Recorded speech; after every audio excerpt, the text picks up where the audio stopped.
कौमी असम्बली में 27वीं आईनी तरमीम का बिल 2/3 अक्सरियत से मंजूर। बिल दोबारा मंजूरी के लिए सेनेट को भिजवा दिया गया। तहरीक के हक में 231 वोट आए। 4 मेंबरान ने तहरीक की मुखालफत में वोट दिया। अपोजिशन का एहतजाज, वॉकआउट। सदर मुमलिकत गवर्नर्स को आर्टिकल 248 के तहत ताहयात इस्तिस्ना देने की तरमीम मंजूर की गई। सुप्रीम कोर्ट के मौजूदा चीफ जस्टिस रिटायरमेंट तक चीफ जस्टिस ऑफ पाकिस्तान कहलाएंगे, जिसके बाद आईनी अदालत और सुप्रीम कोर्ट के चीफ जस्टिस में से सीनियर जज चीफ जस्टिस ऑफ पाकिस्तान कहलाएगा। Field marshal, marshal of air और एडमिरल ऑफ नेवी फ्लीट के रैंक्स को आईनी तहफ़्फ़ुज़ दिया गया।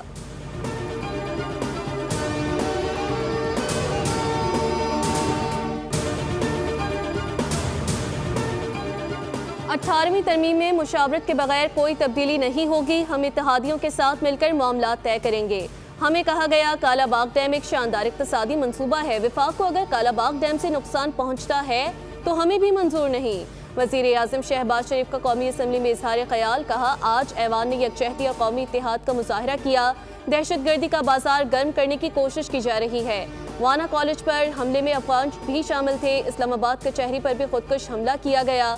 हम दहशतगर्दी का भरपूर मुकाबला करेंगे। सारी कड़ियां हिंदुस्तान से जाकर मिलती हैं, मुंह तोड़ जवाब दिया जाएगा।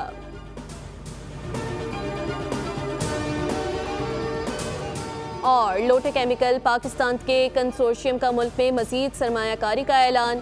CEO एशिया पाक इन्वेस्टमेंट शहरियार चिश्ती के मुताबिक माजी में ये प्लांट $500 मिलियन से लगाया गया था। एशिया पाक पाकिस्तान में मजीद सरमायाकारी करेगा।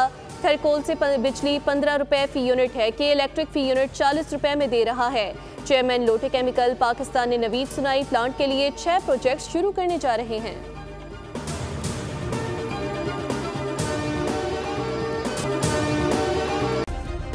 सब्सक्राइब करें और बेल दबाएं ताकि कोई खबर रह न जाए।